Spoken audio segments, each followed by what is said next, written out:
Jadi ada tangan muncul. Nah yang kelihatan cuma tangan doang bang. Tangan begini ke bawah arus gitu kan. Pas kita lihat lebih deket, ternyata itu yang bener manusia bang, bukan boneka. Nah perkiraan kita itu bang, mayat itu dari titik 0 bakalan ke bawah arus. Karena emang pada saat itu arusnya lumayan deras gitu. Dan ternyata dikasih tahu itu mayat itu munculnya ngelawan arus bang, naik. Tiba-tiba dicat nih sama saudaranya, bang, lu sendirian di situ? Iya, gue di sini sendirian kok, nggak ada orang lagi. Gue tadi ngeliat tangan panjang, hitam, megangin kepala lu kayak gini bang dari belakang gitu.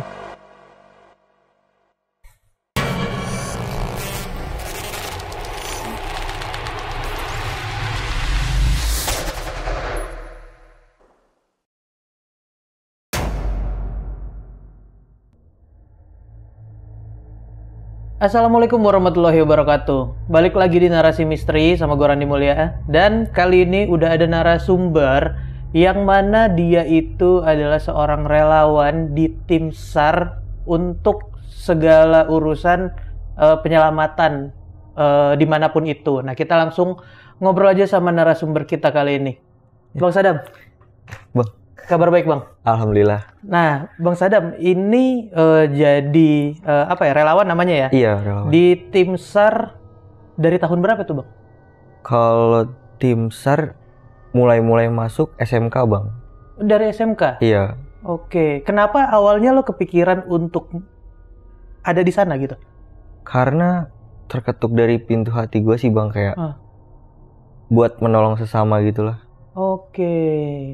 Dan dari SMA itu lo langsung cari tahu gimana caranya ngebantuin tim SAR atau penyelamatan itu. Dari mulai kayak gimana nih caranya gue bisa masuk ke situ gitu, kayak sampai dapet referensi buat ngikutin latihan-latihan, terus terjun langsung ke lokasi bencana atau pencarian gitu. Oh, dan relawan ini berarti nggak cuman sekedar bantuin, tapi pelatihannya pun semuanya dikasih ya? Iya. Oke. Nah, hal janggal atau hal horor yang lo alamin itu sejak kapan, Bang? Ya biasanya sih setelah pencarian sih, Bang. Itu lumayan banyak tuh ya? Iya. Tapi dari awal masuk, hal-hal janggal seperti ini emang udah lo alamin atau emang baru belakangan ini aja? Dari awal masuk sih, Bang. Dari awal masuk udah banyak yang dari aneh-aneh? Awal pelatihan udah ada yang aneh yang bikin gua shock pada waktu itu, kayak namanya orang awam dikasih pelatihan ini langsung dikasih contoh gitu bang. Oke. Nah kita tahan dulu deh bang ya. Kita tahan dulu cerita lo. Nah buat teman-teman yang penasaran apa sebenarnya yang terjadi di balik kisah-kisah penyelamatan setiap tragedi yang ada, kalian tonton sampai habis, jangan di skip. Dan buat kalian yang lihat baju yang gue pakai ini baju dari Bloods Industries. Dan Bloods Industries ini lagi ada promo member. Jadi buat kalian yang belanja di Bloods Industries akan dapat diskon 10% all item. Dan tambahan progresif diskon 5% buat kalian. Nah jadi tunggu apa lagi, kalian langsung aja cek Instagramnya Bloods Industries. Kunjungin di toko online, toko offline seluruh Indonesia ada. Jangan lupa memberin kalian biar dapat semua benefit dari Bloods Industries. Dan buat teman-teman yang punya pengalaman pribadi, bisa banget ceritain juga di Narasi Misteri. DM aja ke Instagramnya Narasi Misteri atau klik link yang ada di deskripsi di bawah. Kalau gitu kita langsung dengerin pengalaman dari Bang Sadam kali ini. Karena di dunia ini bukan cuma kita yang nempatin.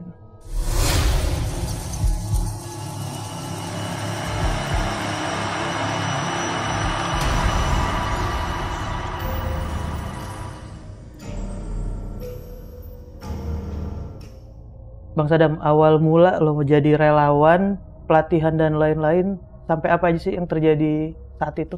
Awal mulanya sih dari referensi itu bang, ngajakin gue buat ikut pelatihan waktu itu, pelatihan water rescue. Itu gue pertama kali ngikut itu latihan di sekitaran tahun 2018-2019. Itu diadakannya di Kota Bekasi. Gue mulai tertarik kayak di dunia rescue tuh. Kayak gue pengen lebih tahu lebih dalam cara rescue orang gimana, terus kayak cara penyelamatan yang benar gitu. Pokoknya di situ gue ikut latihan, gue akhirnya datang ke tempat pelatihan itu, gue ngedapetin banyak banget materi dari Basarnasnya langsung. Gue dapet banyak temen baru di sana gitu. Kayak gue juga dapet banyak ilmu baru yang sekiranya gue nggak tahu sama sekali gitu bang. Kayak gimana cara angkat korban yang benar gitu. Gimana cara, pokoknya gimana cara penyelamatan orang di air lah gitu. Sampai pada akhirnya gue mengikuti latihan. Sekitaran pagi jam 7 kita mulai kegiatan, kita mulai pemanasan, kita praktek di darat dulu, habis itu kita praktek di air. Pokoknya kita pelajarin materi-materi di air tuh, langsung kita praktek di air tuh. Nah, pas kita mulai praktek, awalnya sih berjalan biasa aja ya bang, senormalnya kita latihan penyelamatan lah gitu. Saat itu kayak ada kejadian yang janggal gitu bang. Setelah kita latihan dari jam 7 sampai jam 12, jam 12 itu kita break, kita naik ke darat, kita nyari makan siang. Nah, pas momen gue cari makan itu, kayak temen gue ngeliat ada sesuatu yang aneh bang di bawah jembatan. Akhirnya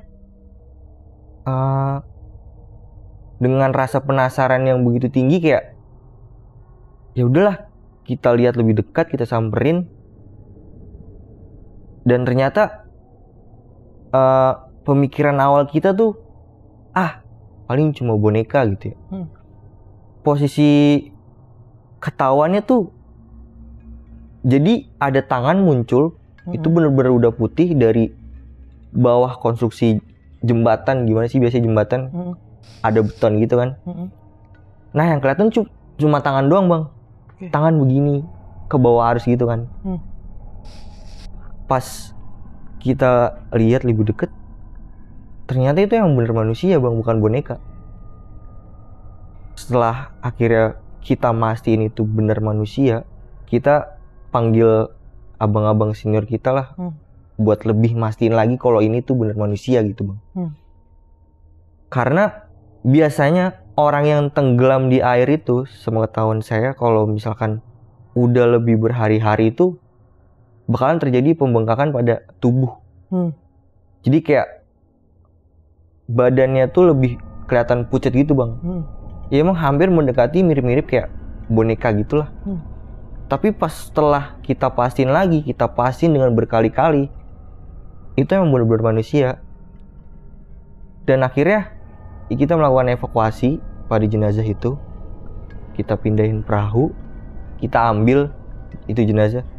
Dan pengambilannya pun cukup sulit bang, karena posisi jenazah ini berada tepat di bawah jembatan, yang emang jembatan itu yang punya rongga-rongga beton itu tersangkut di sana. Pokoknya proses evakuasinya lumayan cukup lama dan dilihatin banyak warga gitu. Akhirnya dengan waktu yang lumayan agak lama, sebenarnya kalau dibilang lama nggak lama sih ya, karena si posisi mayat tersebut itu. Karena mayat kalau udah lama di air itu kayak ayam di presto bang. Ditarik sedikit, salah narik itu bisa copot. Entah dagingan atau entah bagian tubuh apa, kalau kita nggak hati-hati tuh kayak ayam di presto, bener-bener lunak gitu bang. Dan akhirnya berhasil dievakuasi, diangkat ke darat, dan dilakukan identifikasi di rumah sakit. Kita langsung pulang balik kanan karena emang jenazahnya itu nggak ada identitas apapun bang. Jadi setelah kejadian itu, setelah pelatihan itu, gue jadi lebih sering ikut pencarian pertolongan di air gitu. Nah pokoknya dari situ, dari setelah gue banyak mengikuti pencarian pertolongan di air itu, kadang gue suka nginep di kantor bang. Karena emang fisik yang tidak memungkinkan buat pulang ke rumah, kira gue memutuskan buat nginep di kantor buat istirahat. Nah gue nggak tahu juga ini menyangkut dengan jenazah yang habis gue evakuasi tadi atau gimana. Gue juga nggak ngerti. Jadi setelah gue habis evakuasi atau apa, jadi emang gue suka agak sembrono gitu bang. Kayak setelah habis pencarian kan badan gue kotor atau baju gue yang kotor gitu, gue kadang suka malas-malasan buat mandi atau bebersih badan lah gitu ya. Gue biasanya kalau kecapean tuh ya udah langsung tidur aja gitu bang. Di kantor ini gue suka mengalami kejadian aneh bang. Gue suka mengalami kejadian aneh yang emang nggak bisa dipikir secara logis gitu. Jadi setelah gue tidur tengah malam itu kadang gue suka kebangun bang. Jadi tuh denah kantor ini ada 2 lantai. Yang di atas ada satu tempat emang buat istirahat, buat tidur. Yang di bawah itu gudang buat naruh peralatan. Nah, kebetulan kamar mandinya itu kita harus ngelewatin gudang bang. Gudang peralatan itu yang emang biasa dipakai buat evakuasi jenazah atau gimana lah. Gue kebangun sekitaran jam 2. Gue turun. Awalnya sih gue gak ngerasa aneh-aneh bang. Karena kayak biasanya aja tengah malam kebangun gimana sih bang, kayak masih belum sadar sepenuhnya gitu ya. Gue turun kayak ya udahlah kayak biasa aja. Gue ngelewatin gudang sampai ke kamar mandi. Gue buang air kecil. Nah setelah buang air kecil itu gue cuci muka bang. Nah pas abis cuci muka itu muka gue agak segeran lah ibaratnya. Agak segeran, gue balik lagi mau ke atas, mau ke ruang istirahat. Tuh gue ngelewatin gudang. Di sisi kiri mata gue itu bang, pas ngelewatin gudang itu, gue bener-bener kayak ngeliat ada orang yang berdiri di samping gue. Gue pastiin berkali-kali, gue nengok sampai pada akhirnya gue bener-bener gak berani nengok ke belakang buat mastiin itu bener orang atau enggak. Karena gue tuh sebenarnya penakut banget bang. Tapi karena emang pada saat tengah malam ya emang gue kebelet, ibaratnya gue juga gak terlalu mikirin itu. Ya gue santai aja tuh ke kamar mandi. Sampai pada akhirnya gue ngalamin kejadian kayak begitu pas di gudang itu. Dan gue juga cerita ke temen gue. Dan ternyata temen gue ini waktu itu pas setelah habis pencarian itu ada sekitaran 4 orang yang standby. 4 sampai 6 kalau gak salah. Gue tanya temen deket gue nih, si A, kayaknya yang seumuran lah sama gue. Karena di kantor itu lumayan banyak senior-senior gue lah bang, yang umurnya 40-an atau udah bapak anak 2 lah. Nah gue tanya sama yang muda yang seumuran gue, si A ini, itu posisinya pagi-pagi bang. Gue ceritain kejadian semalam ke teman gue. Dan ternyata temen gue ngalamin kejadian serupa bang. Cuma beda berapa ratus meter dari itu tempat. Jadi kalau di lantai 1 itu denahnya ada tangga yang buat naik ke atas, terus gudang, ada satu kamar kosong. Itu pokoknya kamar buat naro peralatan juga sih. Naro peralatan. Nah, yang paling belakang itu kamar mandi sama dapur. Udah, dia cerita kejadiannya sama persis. Cuma pas di ruangan itu dia ngeliat kayak ada orang.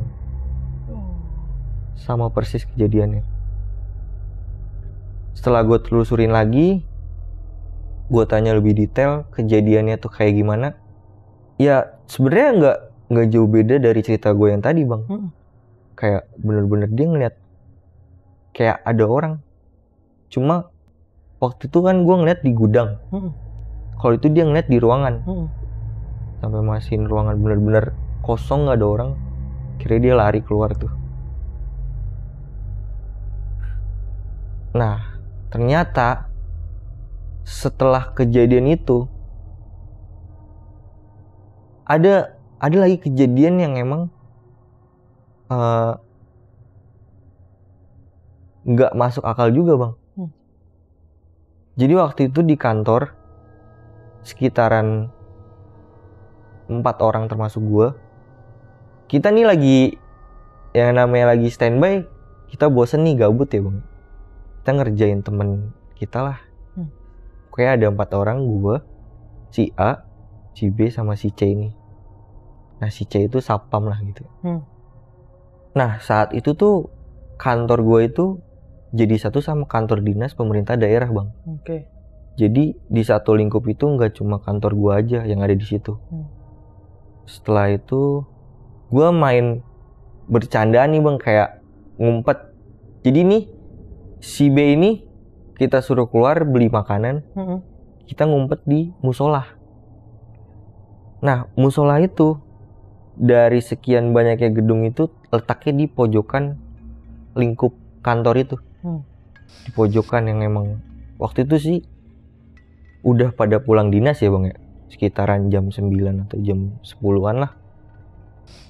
Kita ngerjain si B ini. Dan pada akhirnya si B ini naik ke lantai 2. Dia nyari-nyari orang. Sampai kita ngelihat dia nih, Bang, turun dari atas lari. Sampai dia lari keluar. Di luar ada warung itu, Bang. Ada warung yang emang biasa tempat nongkrong juga. Dia nanya ke yang punya warung itu, "Bu, teman-teman pada kemana ya?" Terus si ibu jawab, "Nggak ngeliat kok, nggak ngeliat ada yang keluar dari tadi gitu ya. Cuma abang doang yang keluar dari tadi gitu." Nah, yang lebih nggak masuk akal lagi, kita bertiga ini, gua, si A, sama satpam ini si C, ngumpet di musola kantor itu. Tiba-tiba si ibu ngomong katanya ada yang manjat ke kantor, ke lantai 2. Sedangkan kita bertiga di situ, Bang. Kalaupun manjat dari musola kelihatan, Bang, ke sana. Jadi posisinya kita ngumpet di sini. Ini pintu musola, kelihatan ke sana, ke lantai 2. Itu katanya ada yang manjat, Bang. Sedangkan dari tadi aja kita bertiga ngeliatin itu si B, teman kita, mondar-mandir nyariin kita tuh. Sambil ngeliat juga ke atas tuh nggak ada orang sama sekali.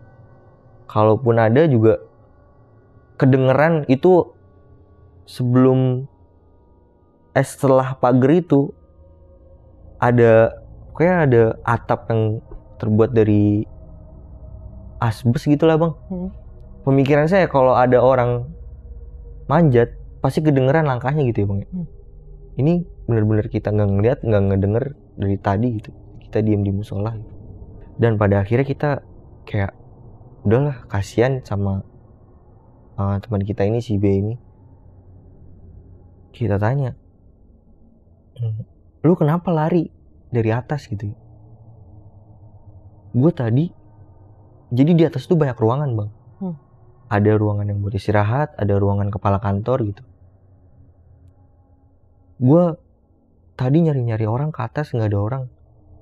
Terus gue lagi nyari-nyari ke ruangan-ruangan, tiba-tiba ada yang ketok-ketok pintu. ada yang gedor-gedor pintu. Dia benar-benar lari, benar-benar ngibrit tuh. Saksinya masih ada bang, teman gue sampai sekarang tuh. Benar-benar dia orang ngegemuk, tiba-tiba lari dari atas gitu bang, cepet banget keluar langsung. Sedangkan di kantor aja cuma kita berempat doang bang. Nggak ada orang lagi. Nggak ada orang lagi. Yang bertiga di musola. Yang bertiga itu di musola. Akhirnya kita naik bareng-bareng, kita cek. Takutnya yang ibu warung itu ngomong bener kan, takutnya ada orang naik. Kita cek ruangan satu persatu, itu bener-bener nggak ada orang sama sekali.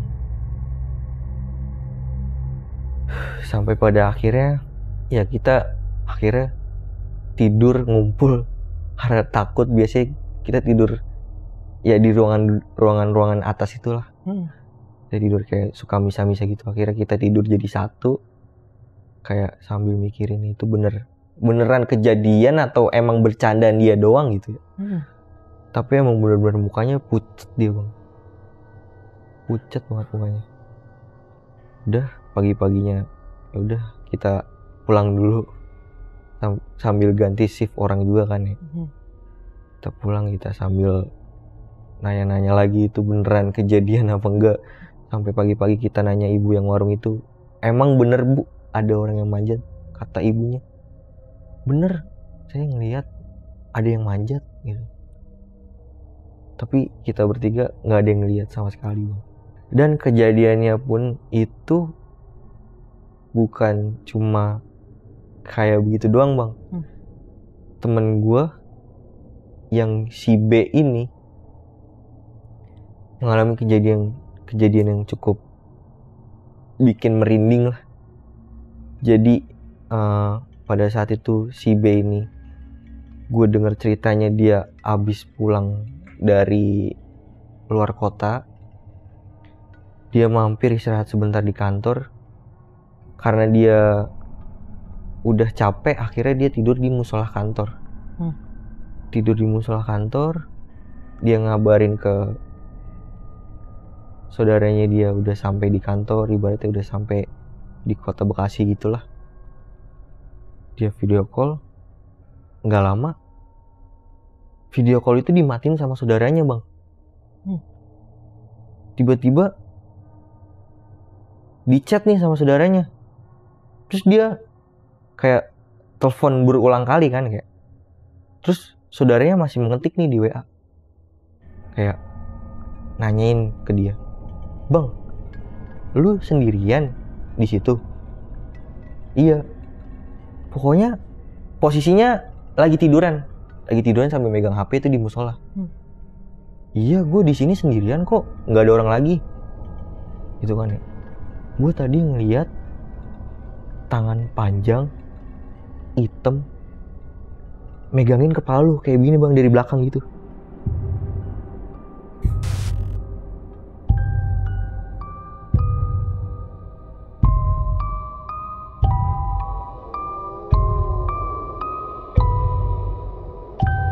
Akhirnya dia keluar dari musola itu, dia mastiin bener-bener ke saudaranya, lu jangan bercanda, gue lagi capek, gue pengen istirahat gitu ya. Dan saudaranya itu bener-bener ngomong, gue serius bang, gue gak pernah bohong kalau soal begini.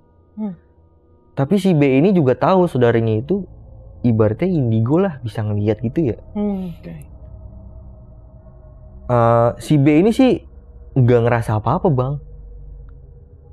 Dia cuma tahu pas setelah dikasih tahu sama saudaranya itu bener-bener tangannya panjang, hitam, kukunya panjang juga, kayak megangin kepalanya dia gitu bang dari belakang.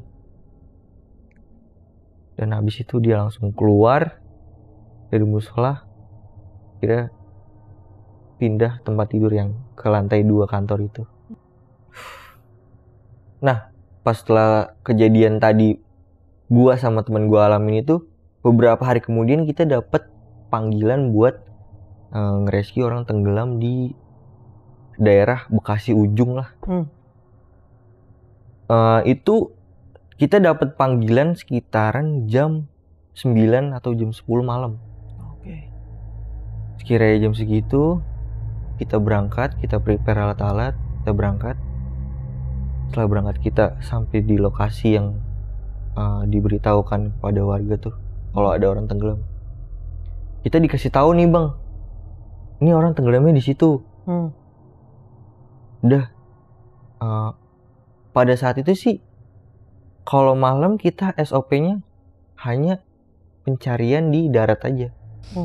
Kita pencarian di darat, kita susur pinggiran aliran kali itu.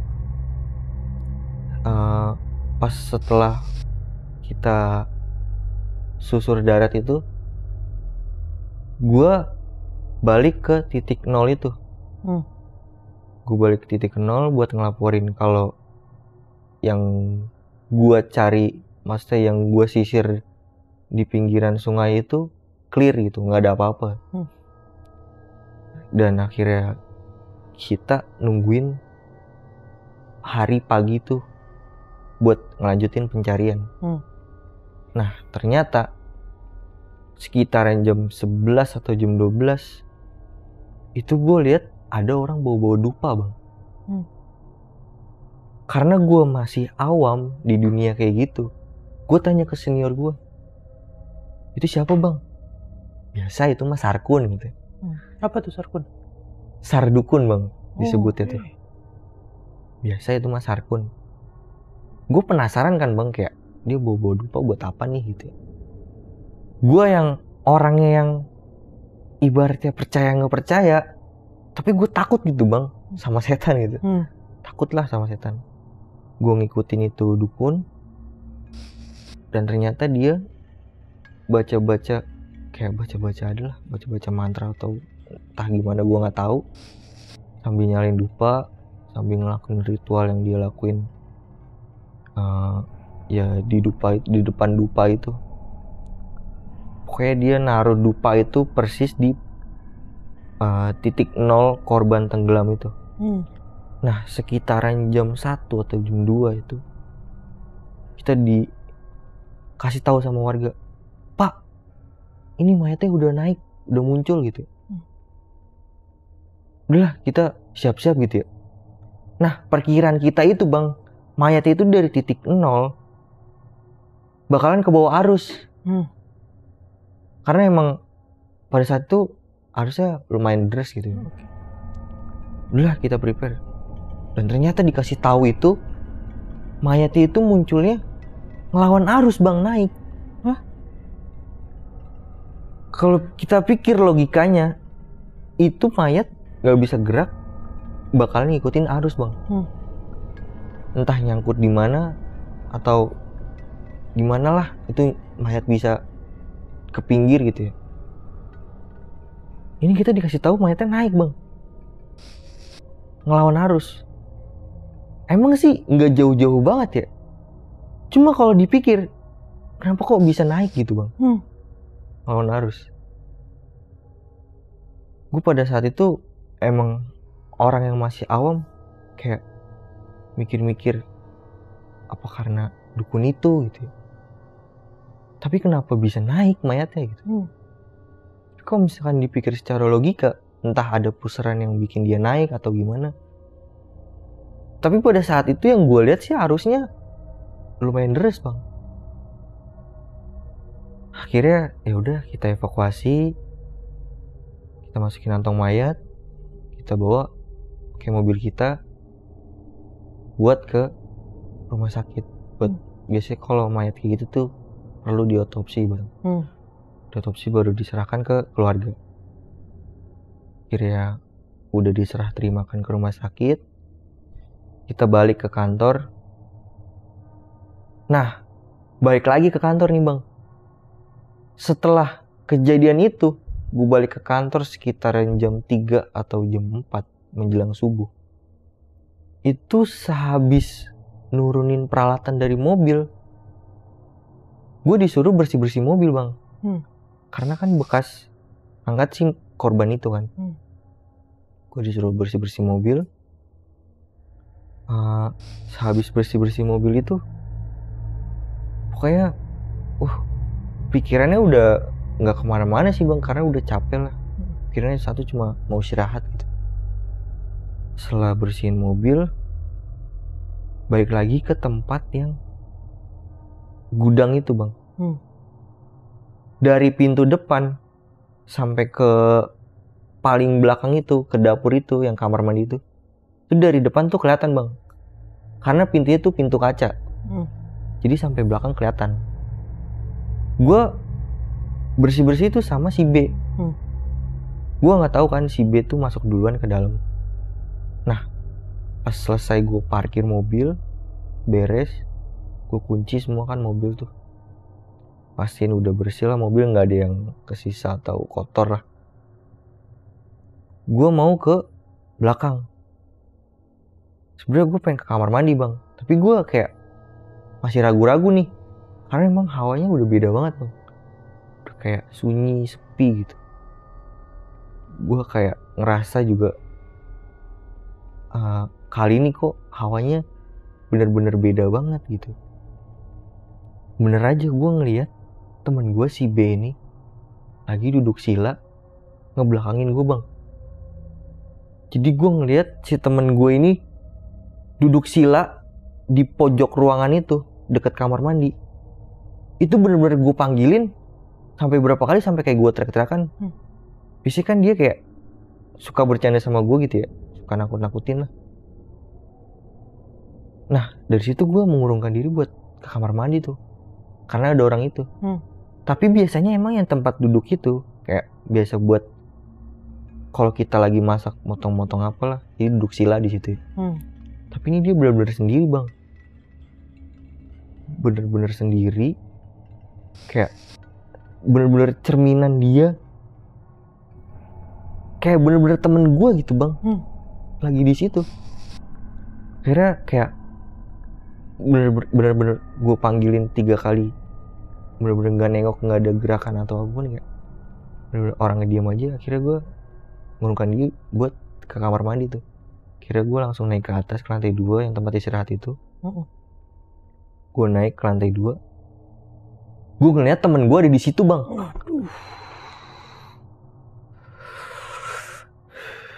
Dia lagi bener-bener, dia tuh lagi tiduran di velvet tempat istirahat itu. Sampai gue bangunin, bang, lu mending temenin gue ke bawah dah. Dia bilang, kenapa gitu ya? Enggak, lu temenin gue dulu ke bawah sebentar. Akhirnya ditemenin sama dia ke bawah. Nggak ada apa-apa bang. Gue sampai cross check ke kamar mandi itu bener-bener nggak ada orang. Posisinya itu di kantor kita 5 orang. Itu di bawah sisa gue doang sendiri. Yang lain udah pada naik ke atas. Dan ternyata itu bukan temen gue bang. Gue nggak tahu apa yang gue lihat saat itu. Akhirnya gue naik ke atas, gue istirahat, kayak gue mikir apa ini bersangkutan sama mayat yang gue evakuasi tadi gitu. Karena dari awal kita evakuasi aja udah nggak normal gitu. Gue mikirnya kayak mungkin ini cara berterima kasih dia gitu ya. Udah akhirnya gue istirahat. Pagi-pagi gue cerita ke abang senior gue segala macam. Ya balik lagi, karena emang itu tempat mungkin jadi spot favorit buat makhluk-makhluk yang gue nggak tahu gimana lah gitu. Jadi kayak emang itu spot yang emang paling sering ditongolin atau entah kejadian apa gitu di gedung itu. Iya. Dan pada akhirnya ya udahlah, namanya kita hidup juga berdampingan gitu ya bang. Ya kita nggak bisa menghindar dari hal-hal kayak begitu gitu. Akhirnya udah gue menerima kenyataan kalau emang gedungnya itu emang agak horor gitu ya. Udahlah. Nah pokoknya dari sekian banyak kejadian yang udah gue alami di kantor itu, ya intinya gue harus tetap balik lagi ke kantor itu kan bang. Kayak gue harus ngejalanin tugas gue dengan semestinya, dengan baik lah gitu ya. Pokoknya ternyata tuh ada sejarah kantor itu bang, yang kenapa tuh bikin kantor itu agak creepy gitu, agak serem. Terutama di bagian-bagian yang sering muncul sosok-sosok itu. Kayak dari awal gue ke kantor itu, gue sempat menerka-nerka bang. Ini kenapa di ruangan pojok banyak coretan-coretan kayak bahasa Inggris, bahasa Jerman gitu. Kayak mungkin orang sebelumnya mungkin iseng atau gimana ya. Terus juga dari awal gue ke kantor itu, nah yang tadi gue bilang itu bang, yang pintu kaca itu ada stiker kantor imigrasi. Gue kulik-kulik orang-orang lama di situ kan, gue tanya-tanya, ini kantor bekas apa gitu. Mereka bilang, oh ini kantor bekas kantor imigrasi gitu. Nah, tahu nggak sejarah ruangan yang di pojok itu? Nah, ternyata orang-orang situ ngomong, oh iya tuh ruangan itu emang agak serem karena emang bekas penjara penampungan orang-orang imigran. Oke. Makanya kenapa ada tulisan-tulisan kayak Inggris, Jerman atau apalah yang gue nggak ngerti, kayak tulisan-tulisan coretan-coretan itulah. Dan emang setelah gue telusuri kayak fisik bangunannya pun emang bener kayak bekas penjara sih bang. Emang tralisnya udah dilepas lah ya. Kayak bekas-bekas pintu tralisnya itu masih ada. Ya udahlah, namanya kita sebagai orang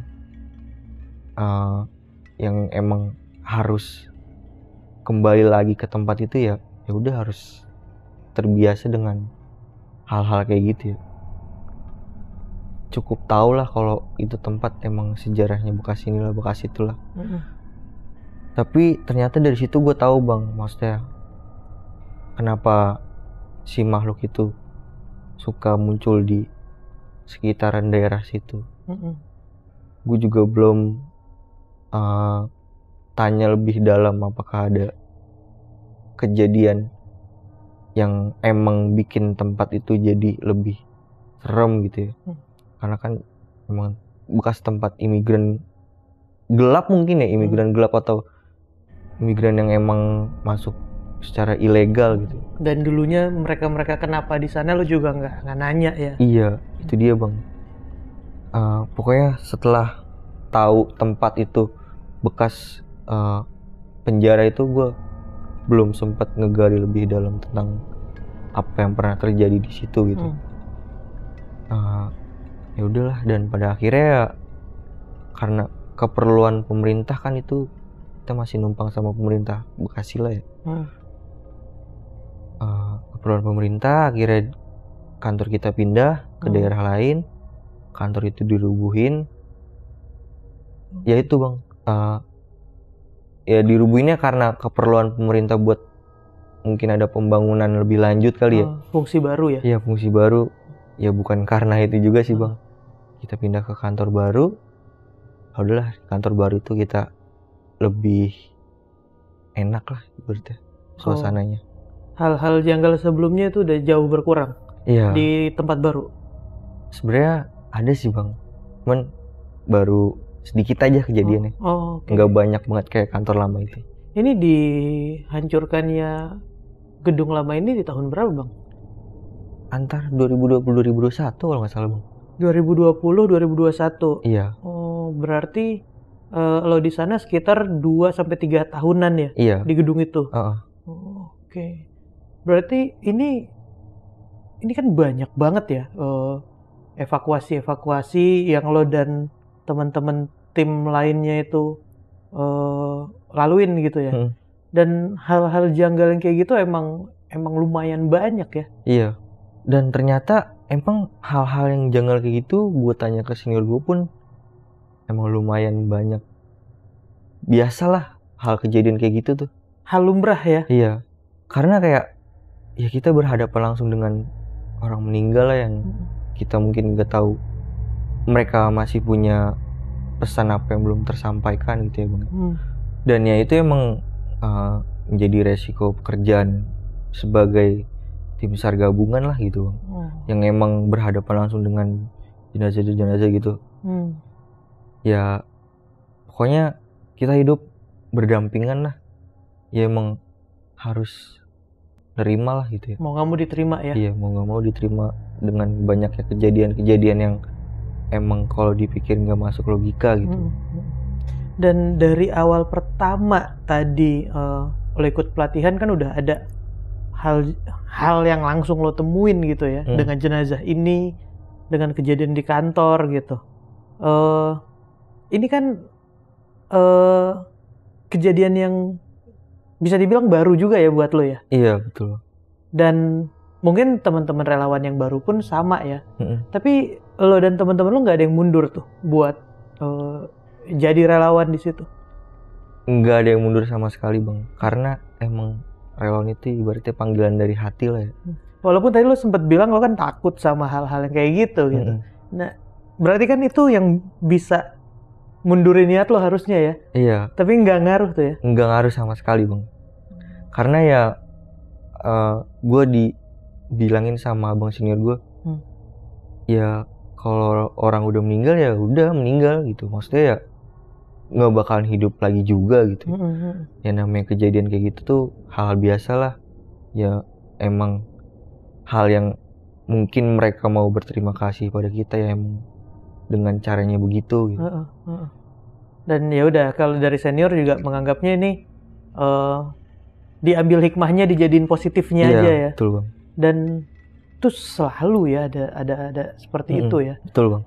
Ini juga tadi kan ada yang lo ceritain tentang dukun Sarkun.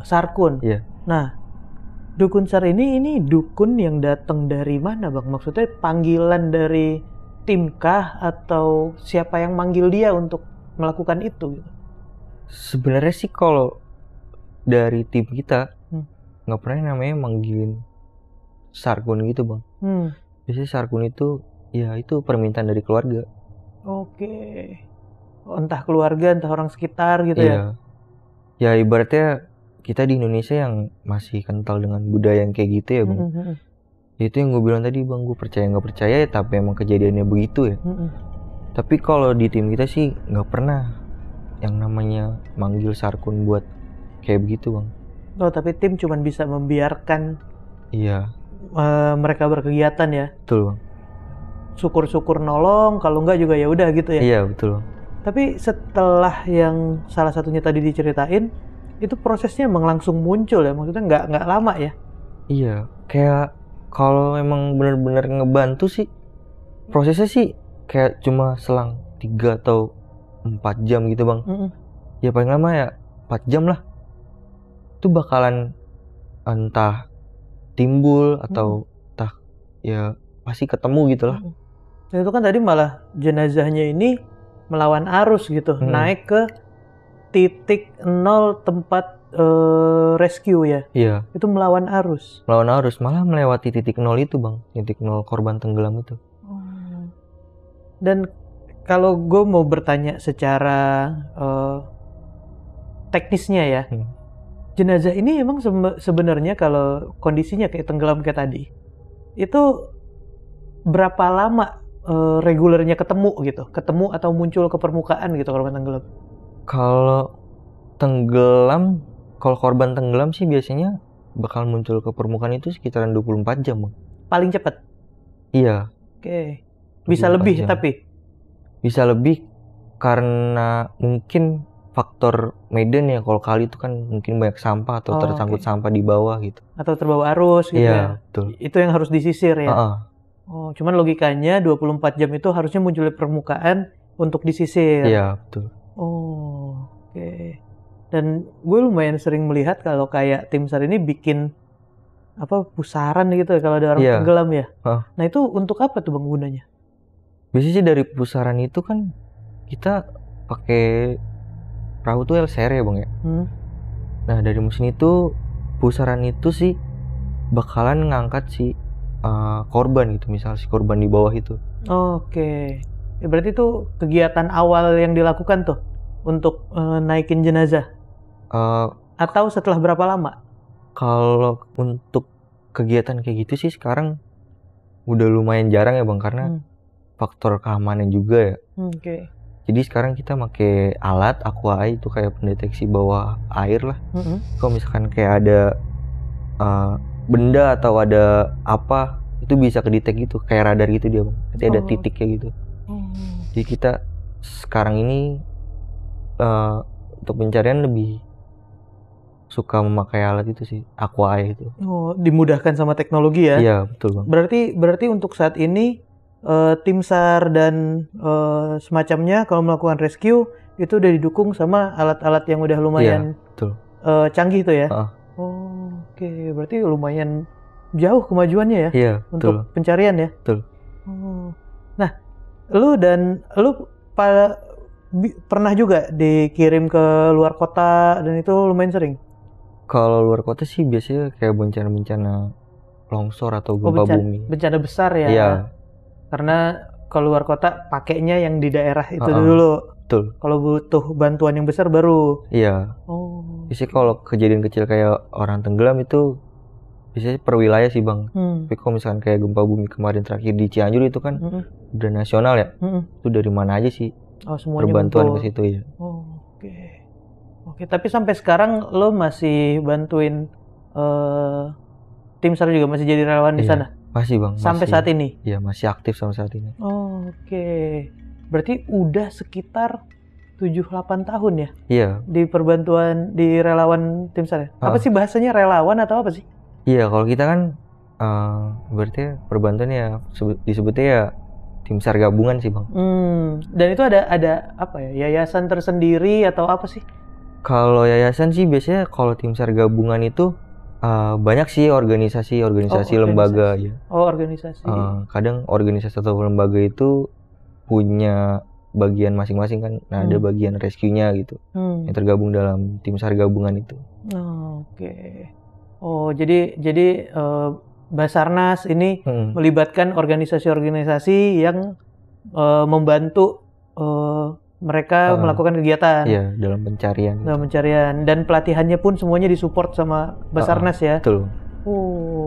Dan lebih enak ya buat awam pun ilmunya dapet. Iya. Basarnas pun perbantuannya dapet gitu ya. Jadi ibaratnya jangan sampai kita nolong orang, kita yang ditolong gitu bang. Makanya dari Basarnas itu kan suka mengadakan pelatihan. Yaitu salah satunya buat memberikan edukasi, informasi kalau penyelamatan di air atau penyelamatan dimanapun itu tuh ada tekniknya, nggak sembarangan nolong gitu. Berarti nggak semua orang diperbolehkan ikut perbantuan sebelum ikut pelatihannya. Betul bang. Berarti ada regulasi-regulasi tertentunya juga ya buat orang yang mau ikut ke misi penyelamatan gitu. Iya. Dan lumayan panjang ya. Dan masih berlanjut ke depannya, lo masih akan melakukan itu ya? Iya, betul bang. Wah. Masih terus berlanjut.